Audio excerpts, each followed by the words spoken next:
মহাসতল্য বোঝা বয়ে চলছে কথা বলছি কি হয় আমাদের ভাইরা।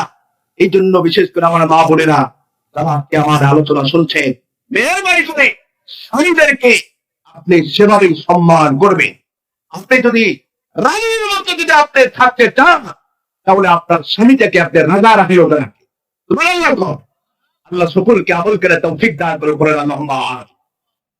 আমার ভাইরা বলছিলাম এই জন্য রব্বুল আলামিন বলছেন খবরদার লা তুশরিকু বিহি শাইআ, আমি রবের ইবাদত করবে, আমি রবের ইবাদতের সাথে আর কারো অংশীদার করা যাবে না। যাবে না কি রব্বুল আলামিন ডাকতে বলছেন কোন বান্দা কোন বান্দি যদি আমি রব্বুল আলামিনের সাথে ইবাদতের অংশীদার হয় তার মানে গরু জবাই করবে, খাসি জবাই করবে কার নামে? আরো ধরে আল্লাহর নামে, নাকি দেওয়ানবাগির নামে বল, নাকি কুতুববাগ, নাকি ভান্ডারি? কার নামে দিতে হবে? বাচ্চার নামে আকিকা দিবেন কার নামে?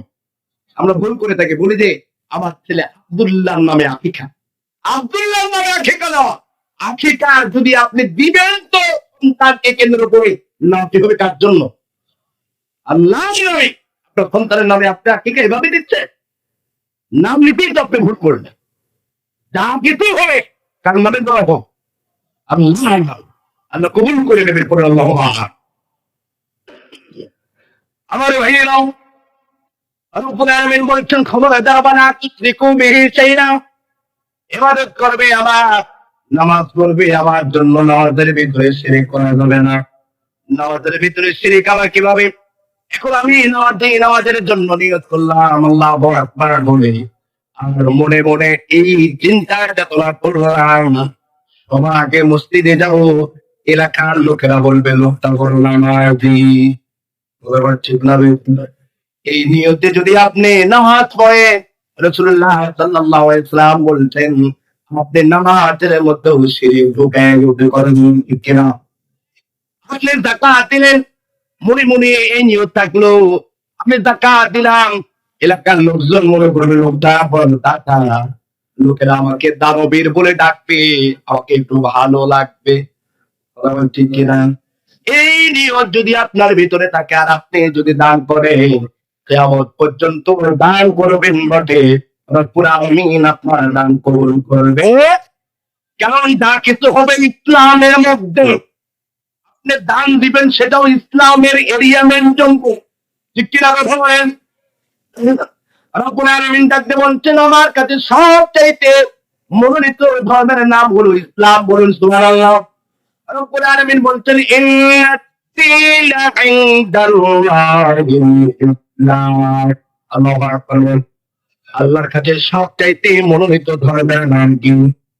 নিজের ধর্মের নামটা আওয়াজে বলেন, স্মরণ রাখবেন। কোন ধর্মের অনুসারী আপনি? কোন ধর্মের? আল্লাহ বলেন কোন ধর্মের অনুসারী? রব্বুল আলামিন বলছেন ইন্নাদ-দীনা ইনদাল্লাহিল ইসলাম, তুমি দান করো ইসলামের এরিয়া মেনটেন করে দান করো। ইসলাম কি শিক্ষা দিয়েছে সে শিক্ষা অনুযায়ী তুমি দান করলে কি দান কবুল করবেন তিনি কেউ? রব্বুল আলামিন বলছেন ইসলাম ব্যতীত অন্য ধর্ম আপনার কাছে পছন্দ দিও না। আল্লাহ রব্বুল আলামিন ডাক দিয়ে বলছেন, রব্বুল আলামিন বলছেন ইসলাম ব্যতীত অন্য ধর্মের ভিতরে তুমি যদি দান দাও, অনেক হিন্দু ভাইরাও আছে তারাও দান দেয় কি দেয় না, তারাও চাঁদা দেয় কি দেয় না, কিন্তু এই দান এই তাদাকে রব্বুল আলামিন গ্রহণ করবে। দান যদি দিতে হয় যা কিছু করবো কার মধ্যে থেকে? ইসলামে। কার মধ্যে থেকে? ইসলামের মধ্যে থেকে। এই জন্য রব্বুল আলামিন ডাক দিয়ে বলে দিলেন ইবাদত করবে আমি রবের, কিন্তু আমি রবের ইবাদতের সাথে শিরক করব না। কি করা যাবে না? রব্বুল আলামিন ডাকতে বলছেন আমার বান্দা নামাজ শয়তানের ধোঁকায় পড়ে নাই, রোজাও শয়তানের ধোঁকায় পড়ে নাই, যাকাতটাও শয়তানের ধোঁকায় দিতে পারে নাই, কিন্তু রব্বুল আলামিন ডাকতে বলছেন আমার কোন বান্দা যদি শিরক থেকে বেঁচে থাকে, রব্বুল আলামিন বলছেন শিরক ব্যতীত আমি রব্বুল আলামিন বান্দার যা যতটুকু গুনাহ আমি মাফ করে দিতে পারি। সুবহানাল্লাহ। আর রব্বুল আলামিন বলছেন কার কথা কি বলেছেন? ইন্নাল্লাহ লা ইয়াগফিরু আন ইউশরাকা বিহি ওয়া ইয়াগফিরু মা দুনা যালিকা লিমান ইয়াশা। আল্লাহু আকবার বলেন। রব্বুল আলামিন বলছেন শিরক ব্যতীত যে যদি অন্য যদি ছোটখাটো গুনাহ দিয়ে থাকে, নামাজ রাত্রের বোকায় পড়ে নাই, রোজা রাত্রের বোকায় করে নাই, কিন্তু শিরক গুনাহ সে করে নাই, রব্বুল আলামিন বলে দিলেন আমি রব্বুল আলামিন যদি চাই ওই বান্দার জিন্দেগি গুনাহগুলো মাফ করে দিবেন। সুবহানাল্লাহ। রব্বুল আলামিন বলছেন কেউ যদি শিরক করে, রব্বুল আলামিন বললেন শিরক করা অর্থই হলো সে, রব্বুল আলামিন বলছেন সে যেন নিজে নিজে জান্নাতকে তার জন্য হারাম করে নিল। কি করে নিল? জান্নাত তার জন্য হারাম করে নিল। সেই জন্য আল্লাহ রব্বুল আলামিন আল্লাহর বেশি বেশি ইবাদত করার তৌফিক দান করুক। বলুন আল্লাহুম্মা।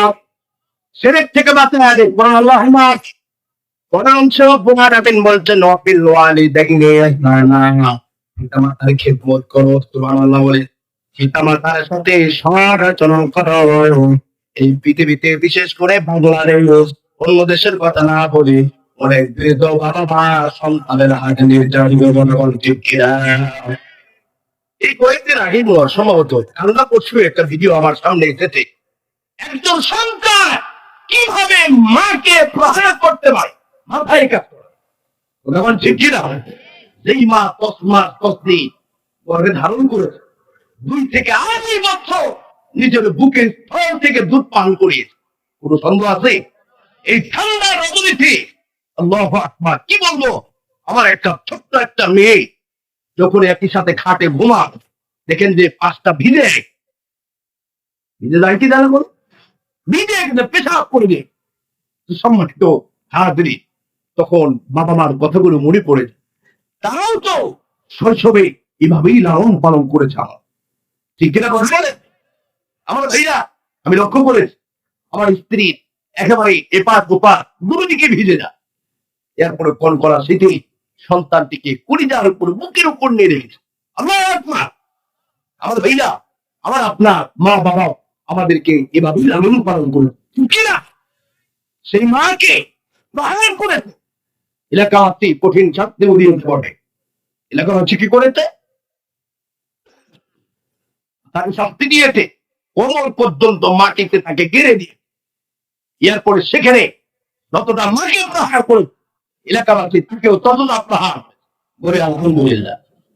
আমার ভাইরা, এই প্রহার করেও তো মা তো অন্যমা শেষ করা যাবে নাকি? পিতা মাতা যারা আছে, পিতা মাতাকে আমরা গরিমর মনে করো, ইনশাআল্লাহ পূজা করে। বাবা মার সাথে অনেক ছেলেরা আছে মাসের পাওয়ারটা যোগাযোগ করা হেরা, ঠিক কিনা। 3 কথার কোমলের যন্ত্রণায় সুন্দরী একটা টুকটুকি একটা বউরের কথা মা বাপে ভুলে দেন না। বউরে ভালোবাসে, ইসলাম অধিকার দিয়েছে বিবিকে ভালোবাসা লাগবে, বিবির চাহিদা যা যা আছে আপনাকে দিতে হবে, কিন্তু বাবা মাকে বঞ্চিত করে নয়। বাবার হক বাবা, মার হক মা, স্ত্রীর হক স্ত্রী। সুবহানাল্লাহ। বিরক্ত হচ্ছেন আমার ভাইরা? এরপরে রব্বুল আলামিন দেখতে বললেন ও দুনিয়ার বান্দারা, এই মা বাবার বিষয়ে আলোচনা করতে গেলে কয়েক ঘন্টা সময় অতিবাহিত হয়ে যাবে, আমি সে বিষয়ে আলোচনার দিকে যাবো। এরপরে রব্বুল আলামিন বলছে ও দুনিয়ার বান্দারা, তোমরা তোমাদের আত্মীয়দের সাথে ভালো আচরণ করো, পিতা মাতার সাথে যেমন আচরণ, সাথে সাথে তোমার আত্মীয়দের সাথে একই আচরণ করবো। সুবহানাল্লাহ। আত্মীয়দের সাথে অনেকের আমাদের কমপ্লেন ভালো না, ঠিক কিনা বলে? পাশাপাশি বাচ্চা ভাড়া, এই বাচ্চা থেকে ওই বাচ্চা যাই নাই 5 বছর হয়ে গেছে, এখন আপনি প্রতিবেশীর সাথেও ভালো আচরণ করা লাগবে। রব্বুল আলামিন পরে অংশে জানাইয়া দিলেন, রব্বুল আলামিন ডাকতে বলছেন, কি বলছেন? রব্বুল আলামিন বলছেন এরপরে তোমার নিকট আত্মীয়দের সাথে সম্পর্ক রাখো, ভালো আচরণ করো, দূরবর্তীদের সাথে আচরণ করো। এবং কি বলছেন রব্বুল আলামিন? বলছে তোমাদের সাথীদের সাথে, সঙ্গী সাথীদের সাথে ভালো আচরণ করে, মিসকিনদের সাথে ভালো আচরণ করো, ইয়েতিমদের সাথে ভালো আচরণ করো। বলুন তো দেখি এই আচরণ গুলো আমাদের পরিবর্তন হওয়া দরকার নয়? আসলে না, রব্বুল আলামিন ডাকতে বলেন ইতিমদের সাথে ভালো আচরণ করো। ইতিমদের সাথে আমরা কি ভালো আচরণ করি? সমাজ ইতিমদেরকে ওই মর্যাদা দিয়েছে? বলো বলে দেয় না। কোন চাচা ইতিমকে, ইতিম ভাতিজাকে ভালো নিজের ছেলের মতো ভালোবাসে? আছে কয়েক লক্ষের মধ্যে একজন। বরাবর ঠিক না বেশি? আমাদের ভাইয়েরা, রব্বুল আলামিন বললেন ইতিমের সাথে ভালো আচরণ করো।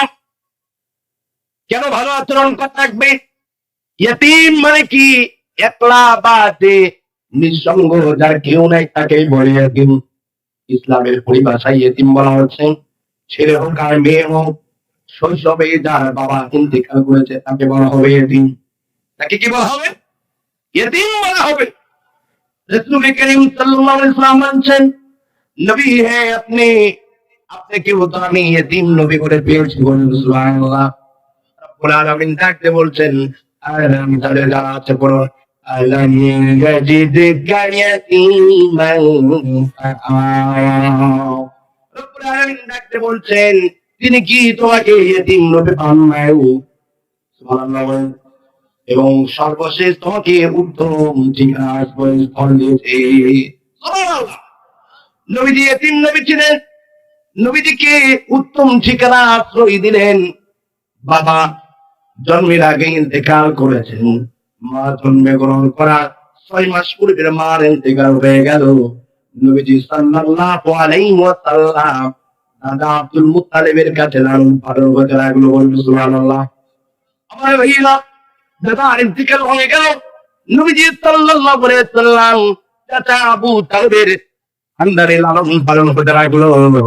কোন চাচা? যে চাচা ইসলামের জন্য ভাতিজাকে নানান ভাবে স্থাপন দিয়েছে, বলুন সুবহানাল্লাহ। আবু তালেব যেদিন নবীজি সাল্লাল্লাহু আলাইহি ওয়াসাল্লাম দুনিয়াতে এসেছেন, আবু তালেবের একটা বন্দী ছিল, দাসী ছিল। দৌড় দিয়েছে বলেছেন, আবু তালেব শুনছো? বলেন কি?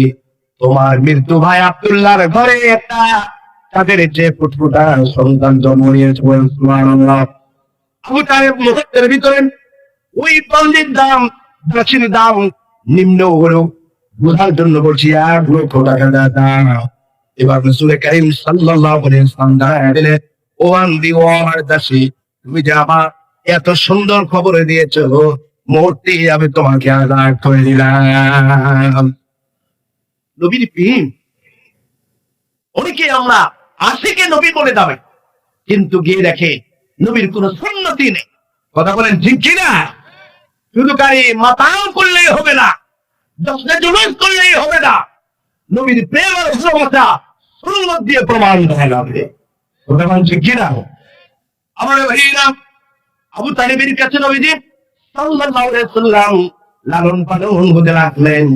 এবার রাসূল করিম সাল্লাল্লাহু আলাইহি ওয়াসাল্লামকে মক্কার আবু জেহেল হত্যা ষড়যন্ত্র করলেন।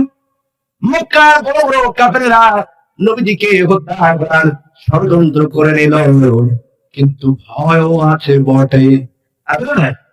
ভয় করছেন আবু তালেব যদি কিছু বলে। আবু তালেবের কাছে বারবার প্রস্তাব দাও, তোমার ভাতিজাকে শুধরায়, না হলে আমাদের হাতে উঠায় আন, বাকি ব্যবস্থা আমরা করো। কথা বলেন ঠিক কিনা? আবু তালেব বলেছেন, খবরদার, আমি আবু তালেব যতদিন জীবিত আছি আমার শরীরে আমার ভাতিজার দিকে যদি চোখ তাকায় দেখো, সে চোখ উঠায়। শেষ পরিণতি কি হলো? রাসূল করিম সাল্লাল্লাহু আলাইহি ওয়াসাল্লাম চাচা আবু তালেবের কাছে গিয়ে মূর্ছ অবস্থায় ডাকতে বলছেন, চাচা, মক্কার কাফের বেঈমান গুলো আমাকে হত্যা করার ষড়যন্ত্র করেছে, আপনার কাছে প্রস্তাব দিয়েছে, হয় আপনি শুধরা, আর না হলে আমাদের হাতে উঠায় দেন। আপনি চাইলে তো আমাকে কাফেরদের হাতে উঠায় দিতে পারতেন। কথা বলেন ঠিক কিনা? কিন্তু প্রাণের চাচা, আপনি তো আমাকে মহব্বত করে, আমার ইসলামকে আপনি ভালোবেসেছেন, আপনি একটু শেষ সময় এসে কালিমাটা পড়েন না। যদি একটু কালিমাটা পড়ে, যদি চিৎকারতে আপনি কালিমাও যদি না পড়ে, আমার কানে কানে হলেও একটু কালিমাটা শোনায় দেয়, কিয়ামতের ময়দানে যাতে আমি আপনাকে এই কালিমার উসিলা করে জান্নাতে নিতে পারি। সুবহানাল্লাহ। যেই মাত্র কালিমা পড়বে মনে হলো আবু জেহেল বিশাল বাহিনী নিয়ে ভিতরে ঢুকে পড়েছে। এবার ডাকতে বলে, আবু তালেব কি ব্যাপার, কি হয়েছে তোমার? ভাতিজার কথা শুনে বাপ-দাদা সেই পুরানা ধর্মকে তুমি চুনকালি মাখাতে চাও? আবু তালেব তুমি কি শেষ সময়ে এসে নিজের ধর্মকে বিক্রি করতে চাও? আবু তালেব মুহূর্তের ভিতরে বললেন, না না, আমি তো কালিমা পড়বো না, আমি মুসলমান হব না, আমি যে ধর্মে আছি সে ধর্মে থাকতে চাই। যদি বলেন নাউজুবিল্লাহ। রাসূল করিম সাল্লাল্লাহু আলাইহি ওয়াসাল্লাম এবার যখন আবু তালেব জায়গা ত্যাগ করে যখন বাড়ির দিকে চলে আসলেন, সাহাবীরা একজন সাহাবী ডাক দিয়ে বলছেন, ইয়া রাসূলুল্লাহ, ইয়া হাবিবাল্লাহ, আমি লক্ষ্য করলাম যে সম্ভবত আমার মনে হলো আপনি যখন কালিমা দাওয়াত দিলেন, আমি লক্ষ্য করে দেখলাম আপনার চাচা আবু তালেব কেমন জানি ঠোঁটটা মনে হলো একটু নাড়াচাড়া করেছে। খবরদার,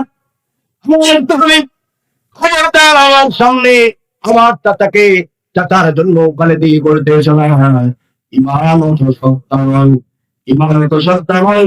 ইমানের জন্য তিনটা জিনিস লাগবে। এক নম্বর হলো একাত্তর বিল্লাহ, কালিমাটাকে জবান ঠোঁট নাড়িয়ে কোরআন করুন লা ইলাহা ইল্লাল্লাহু মুহাম্মাদুর রাসূলুল্লাহ সাল্লাল্লাহু আলাইহি ওয়াসাল্লাম। নবী বললেন, এভাবে কালিমা উচ্চারণ করে পড়া লাগবেন।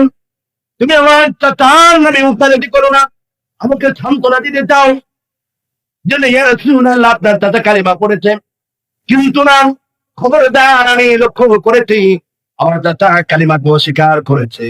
ইকরার বিল লিসান করে নাই, জবান দ্বারা উচ্চারণ করে নাই। 2 নম্বর শর্ত হলো তাসদীক বিল জানান, অন্তর দ্বারা সেদিকে বিশ্বাস করে নাই, বেগানাকে বলেন ঠিক কিনা। এরপরে 3 নম্বর শর্ত হলো আমাল বিল আরকান। রব্বুল আলামিন যত আদেশ দিয়েছে সব আদেশগুলোকে মানা রাখবে। রব্বুল আলামিন যতগুলো নিষেধ করেছেন সব নিষেধগুলো মানা রাখবে। তারপরে লোকটি পরিপূর্ণ ইমানদার হবে। সুবহানাল্লাহ। আমার ভাইরা, তার কারণে হেদায়েতের মালিক একমাত্র কে? আরো ধরে, হেদায়েতের মালিক কে? কোন নবী, কোন ওলি, কোন গাউস, কোন কুতুব, কোন পীর আউলিয়া, কোন আলেম, এমনকি নবীও হেদায়েতের মালিক না। হেদায়েতের মালিক একমাত্র তিনি কে? নবীজি সাল্লাল্লাহু আলাইহি ওয়াসাল্লাম মুক্তা মলিন হয়ে গেলেন। আবু তালেবের বাড়ি থেকে ফিরে আসলেন। আল্লাহ রাব্বুল আলামিন কোরআনুল কারীমের একটা আয়াত নাযিল করে দিলেন। বলুন আমার সাথে, ইন্নাকা লা তাহদি মান আহবাবতা ওয়ালাকিন্নাল্লাহা ইয়াহদি লিমান ইয়াশা। রব্বুল আলামিন ডাকতে বলে, ও আমার নবী, আপনি যাকে ভালোবাসবেন তাকে আপনি হেদায়েত দিতে পারবেন না, বরং আমি রব্বুল আলামিন যাকে পছন্দ করব সে ব্যক্তি কেবল হেদায়েত পেতে পারে। সুবহানাল্লাহ। রব্বুল আলামিন অন্যত্র বলছেন, ফামান শারাআল্লাহু সাদরাহু লিল ইসলাম। রব্বুল আলামিন বলছেন, যার কপালে আমি হেদায়েত রাখি সেই ব্যক্তির আমি অন্তরটাকে আমি ইসলামের জন্য প্রশস্ত করে দিই। সুবহানাল্লাহ। আমার ভাইরা, আমার নবী ছিলেন ইয়েতিম নবী, ঠিক কিনা? আমার নবী যখন ইয়েতিম নবী, রব্বুল আলামিন আমার নবীকে ডাক দিয়ে বলছেন, ও নবী, ভালো করে মনে রাখবে, সুতরাং আপনি যেমন ইয়েতিম, আপনি ইয়েতিমদের সাথে কঠোরতা করবেন না। সুবহানাল্লাহ। রব্বুল আলামিন ডাকতে বলেন, ফাআম্মাল ইয়াতীমা ফালা তাকহার। আমার নবী খবরদার ইয়েতিমদের সাথে কঠোরতা করবে না। এখন বলুন তো দেখি, নবীকে পরামর্শ হলো এটা শুধু নবীর জন্যই নাকি সকলের জন্য? এবার উম্মতি মুহাম্মদী কি বলছেন? খবরদার, যেখানে নবী কি করে নাই, ইয়েতিমদের সাথে কঠোরতা করে নাই, আমরা উম্মত হয়ে ইয়েতিমের সাথে কেমনে কঠোরতা করবো? কথা বলেন ঠিক কিনা? রাসূল করিম সাল্লাল্লাহু আলাইহি ওয়াসাল্লাম বলেন, ইয়েতিমকে কেউ যদি লালন পালন করে রব্বুল আলামিন খুশি হয়ে যান, আর ইয়েতিমের সাথে যারা দুর্ব্যবহার করবে রব্বুল আলামিন তার উপর নারাজ হয়ে যায়। সুবহানাল্লাহ। আমার ভাইয়েরা, আমরা তারা সিদ্দিক রাদিয়াল্লাহু তাআলা আনহা তিনি বর্ণনা করছেন, একদিন হঠাৎ আমার সামনে একজন মহিলা আসলেন, তার সাথে দুইটা এতিম বাচ্চা আছেন। আর ওই মহিলা আসার সাথে সাথে আমাদের কাছে যখন আসলেন, আমি দেখলাম আমার ঘরে কিছু খাবার দিয়ে না, একটু তাকায় দেখি খেজুর আছে। আমি ওই মহিলাকে 3টা খেজুর দাম খায় দিলাম। বলুন সুবহানাল্লাহ। ওই মহিলা 2টা খেজুর 2জন সন্তানের হাতে দিয়ে দিল। আর 2টা সন্তান মুহূর্তের ভিতরে 2টা খেজুর যখন শেষ করে দিলেন, এরপরে ওই অবশিষ্ট একটি খেজুর যখন মা যখন যেই না মাত্র খাওয়া শুরু করবে, এতিম 2টা সন্তান মা খেজুরটার দিকে হামলা করেছে। বলুন সুবহানাল্লাহ। মা এবার করবেন কি, কলিজার টুকরো সন্তান নিয়ে ওই অবশিষ্ট একটি খেজুরকে 2 ভাগে ভাগ করে 2 সন্তানের হাতে উঠায় দিলেন। রাসূল কারীম সাল্লাল্লাহু আলাইহি ওয়াসাল্লামের কাছে আম্মা আয়েশা সিদ্দিকা রাদিয়াল্লাহু তাআলা আনহা এই ঘটনা বর্ণনা করলেন। ডাকতে বলি, ইয়া রাসূলুল্লাহ, ইয়া হাবিবাল্লাহ, এই মহিলা যখন আসলেন তাকে আমি খেজুর দিলাম, 2 সন্তানকে 2টা দিল, অবশিষ্ট খেজুরটাও সন্তানদের হাতে উঠায় দিয়েছেন। আমি বড় আশ্চর্য হয়ে গেছি। রাসূল কারীম সাল্লাল্লাহু আলাইহি ওয়াসাল্লাম বলছেন, ও আয়েশা, শুনে রাখো, এই এতিমের লালন পালন করার কারণে রব্বুল আলামিন ওই মহিলার জন্য জান্নাত ওয়াজিব করে দিয়েছে। আর বলে আমাদের ভাইয়েরা, এতিমের লালন পালন করলে রব্বুল আলামিন খুশি হন। আমি যে হাদিস কারিমা আপনাদের এই খেদমতে তেলাওয়াত করেছি, রাসূল কারীম সাল্লাল্লাহু আলাইহি ওয়াসাল্লাম বলছেন, কিয়ামতের ময়দানে আলা ওয়া কাফিলুল ইয়াতীমি ফিল জান্নাতি কাহাতাইন। রাসূল কারীম সাল্লাল্লাহু আলাইহি ওয়াসাল্লাম বলছেন, কিয়ামতের ময়দানে যারা এতিমকে লালন পালন করবে, এতিমের মাথায় যারা হাত বুলাইয়া দিবে, রাসূল কারীম সাল্লাল্লাহু আলাইহি ওয়াসাল্লাম বলছেন, কিয়ামতের ময়দানে আমি রব্বুল আলামিন জান্নাতে ইয়েতিমকে যে লালন পালন করলো, সে ব্যক্তি আর আমি রাসূলুল্লাহ সাল্লাল্লাহু আলাইহি ওয়াসাল্লাম জান্নাতে এই 2 আঙ্গুলের মতো পাশাপাশি থাকবো। সুবহানাল্লাহ। এবার বলে রাসূলের এমন পাশাপাশি থাকতে কে কে চান? 2টা হাত দেখান তো দেখি। এভাবে দেখেন, এভাবে দেখেন, আমি যেভাবে দেখি। আল্লাহ এই হাতগুলোকে কবুল করুন, করেন আল্লাহুম্মা আমিন। তাহলে এই ইলম অর্জন করতে গেলে, এই আমল নিয়ে জান্নাতে যেতে গেলে এতিমের সাথে দুর্ব্যবহার করা যাবে অথবা এতিমের সাথে দুর্ব্যবহার করা যাবে, এতিমকে ভালোবাসবে। কারণ এতিমদেরকে কাজে লাগায়া এরা যদি সমাজ থেকে সুশিক্ষা যদি না পায়, এরা যদি সমাজ থেকে যদি সুশিক্ষা যদি না পায়, পরবর্তীতে এরা অবহেলায় থাকতে পর্যায়ে তারা একাকিত্ব বরণ করে নিয়ে পরবর্তীতে গুন্ডা মোক্তা টেন্ডারবাদী যা আছে সব তারা করতে শুরু করে দেয়। আর এতিম এত বড় জনসমুদ্র এতিম সম্প্রদায়কে যদি আমরা কাজে লাগাতে পারি, তাহলে ওই এতিমরা দেশের জন্য সংকট বয়ে আনবে। ভগবান শিক্ষিরা আর ভাইয়া, আর আপনি মনে করছেন এতিমের সাথে দুর্ব্যবহার করতে, কারণ তো আপনার ইন্তেকাল করে আপনার সন্তানগুলো এতিম হয়ে। শিক্ষিরা কথা বলে একজন সাহাবী নবীর দরবারে আসলেন, তারপরে অভিযোগ করলেন, ইয়া রাসূলুল্লাহ, ইয়া হাবিবাল্লাহ, আমার মনটা বড় কঠিন হয়ে গেছে, আমার হৃদয়টা বড় কঠিন হয়ে গেছে, আমার কোনো ভালো লাগে না, মনটা আমার কেমনে নরম হবে, একটু আমাকে একটু সুপারিশ করুন, আমাকে একটু পরামর্শ দিন, আমার মনকে কিভাবে নরম করতে পারি। রাসূল কারীম সাল্লাল্লাহু আলাইহি ওয়াসাল্লাম তাকে দায়া দিলেন, বাবা সাহাবী শুনে রাখো, তোমার আশেপাশে যদি কোনো ইতিম, যদি কোনো সন্তান থাকে, ওই ইতিমের লালন পালন শুরু করে দাও, আর ইতিমের মাথায় হাত বুলাইয়া দাও, রব্বুল আলামিন তোমার অন্তরটাকে নরম করে দেবে। সুবহানাল্লাহ। আমার ভাইরা, ইতিমের সাথে ভালো ব্যবহার করা যাবে তো ইনশাআল্লাহ। আমার ভাইরা, ইতিম শুনতেই তো কেমন আগে কি লাগে না কথা বলে। আপনি এতক্ষণ পর্যন্ত জীবিত আছে, আল্লাহ আপনাকে এখনো নেন না, আপনার পরিবারের জন্য রহমত। সুবহানাল্লাহ করে বলে আপনারা কি দমটা বন্ধ হয়ে না, আপনার ফ্যামিলি অন্ধকার মধ্যে পড়ে যাবে। কথা বলুন ঠিক কিনা? আমার ভাইরা, যতটুকু সম্ভব হবে এতিমদেরকে আপনি স্নেহ করবেন, মায়া করবেন। কোটিপতি করে দেওয়া লাগবে না, তার পরীক্ষার ফিটা দেবে। বই কিনতে পারে না, তাকে বই কিনে দেবে। চিকিৎসা পারে না, একটু চিকিৎসার জন্য অর্থ দেবে। জামা কাপড় গুলো ভালো না, একটু জামা কাপড় কিনে দিবি, বলা যাবে তো ইনশাআল্লাহ। দামি খাবার দেওয়া লাগবে না, বার্গার দেওয়া লাগবে না, পিৎজা দেওয়া লাগবে না, একটু সুন্দর হলে ডাল ভাত খাওয়ার ব্যবস্থা করবে, বলা যাবে তো ইনশাআল্লাহ। এই নিয়মটা কি করে না, আগামীতে আপনি যদি সন্তানদেরকে ইয়েতিমদের লালন পালন করে, এটা আপনি নিশ্চিত আপনার অবশ্যই আপনার সন্তানদেরকেও আল্লাহ রাব্বুল আলামিন কারো না কারো মাধ্যমে লালন পালন করার ব্যবস্থা করে দিল। বলুন সুবহানাল্লাহ। আমার ভাইয়েরাম, আগে বলেছিলাম এমন কিছু আমল আছে জান্নাত দৌড় দিয়ে জান্নাত অর্জন করা যায়। তার বর্ণনা রাসূল কারীম বলেছেন, আলা কাবিলুল ইয়াতীমি ফিল জান্নাতি কাহাইন, এতিমের লালন পালন করলে আমি রাসূলুল্লাহর সাথে জান্নাতে থাকবেন। রাসূল কারীম একটা বলেছেন, কেউ যদি ইলম অর্জন করে, ইলম অর্জন করতে গিয়ে কেউ যদি রাস্তার মধ্যে সময় ব্যয় করে, রাসূল কারীম সাল্লাল্লাহু আলাইহি ওয়াসাল্লাম বলছেন, মান তারাকা তারিকান ইয়ালতামিসু ফীহি ইলমান সাখারাল্লাহু বিহি তারিকান ইলাল জান্নাহ। রাসূল কারীম সাল্লাল্লাহু আলাইহি ওয়াসাল্লাম বলছেন, কেউ যদি ইলম অর্জন করার জন্য যদি কোনো পথ অবলম্বন করে, রাসূল কারীম সাল্লাল্লাহু আলাইহি ওয়াসাল্লাম বলে দিলেন, রব্বুল আলামিন কোন বান্দার জন্য জান্নাতে রাস্তা সহজ করে দিবে। আমার ভাইরা, রাসূল কারীম সাল্লাল্লাহু আলাইহি ওয়াসাল্লাম বলছেন, কি কি আমল করলে আপনি জান্নাতে যাবেন?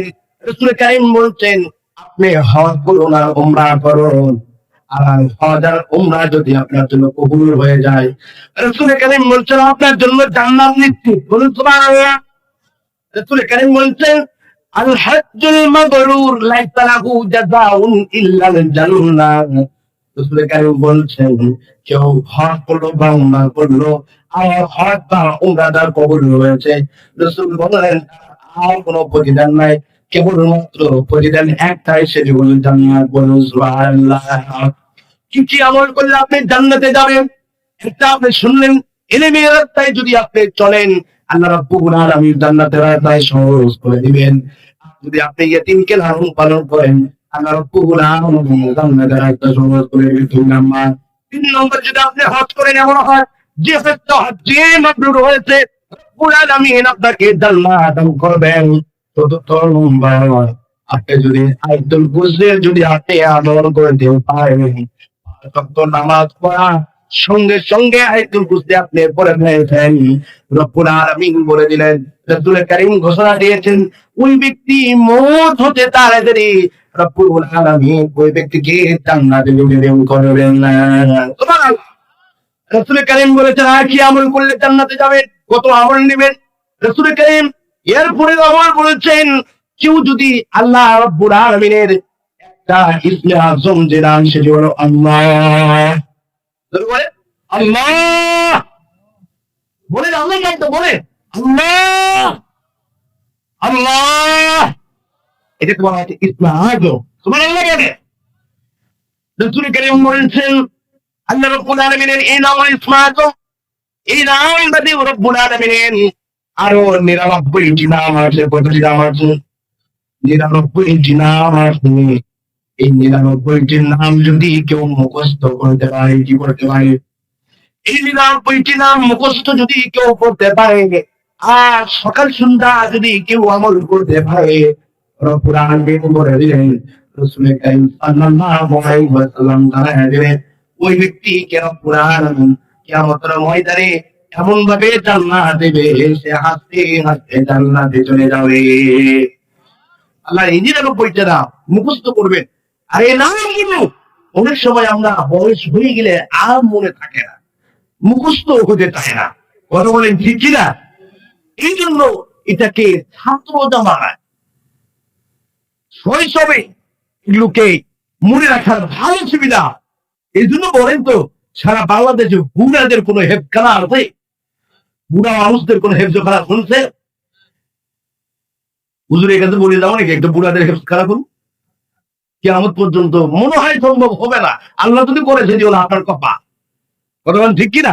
এখন আগে হতে গেলে আপনাকে শৈশবে হওয়া, বুদ্ধি হওয়ার আগে, দুনিয়াদারি ঢোকার আগে হাতে দেওয়া, ঠিক কিনা কথা বলি? আমি আল্লাহ তাআলা আমাকে দৌলত দান করেছে, আলহামদুলিল্লাহ। 2006 আমি হিফজ শেষ করেছি, যখন আমার বয়স ছিল 12.5 মাস। 1994 সালে জন্ম, 2016 দাওয়াত শেষ করেছে। আলহামদুলিল্লাহ। এখন কি এই বয়সে যদি আমি হেফজখানায় ঢুকতাম, আমার দ্বারা কি হেফজ করা সম্ভব হতো?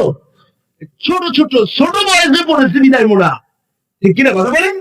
এখন এই কারিগর কোথায়?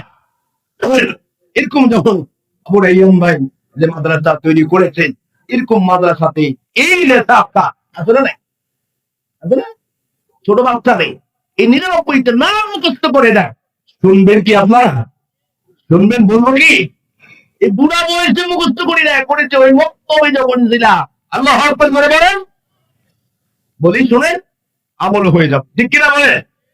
হুয়াল্লাহুল্লাযী লা ইলাহা ইল্লা হুয়া রাহমানুর রাহিম الملك القدوس السلام المؤمن المهيمن العزيز الجبار المتكبر الخالق البارئ المصور الغفار القهار الوهاب الرزاق الفتاح العليم القابض الباسط الخافض الرافع المعز المذل السميع البصير الحكم العدل اللطيف الخبير الحليم العظيم الغفور الشكور العلي الكبير الحفيظ المجيد الحسيب الجليل الكريم ভালো লাগতেছে বলেন?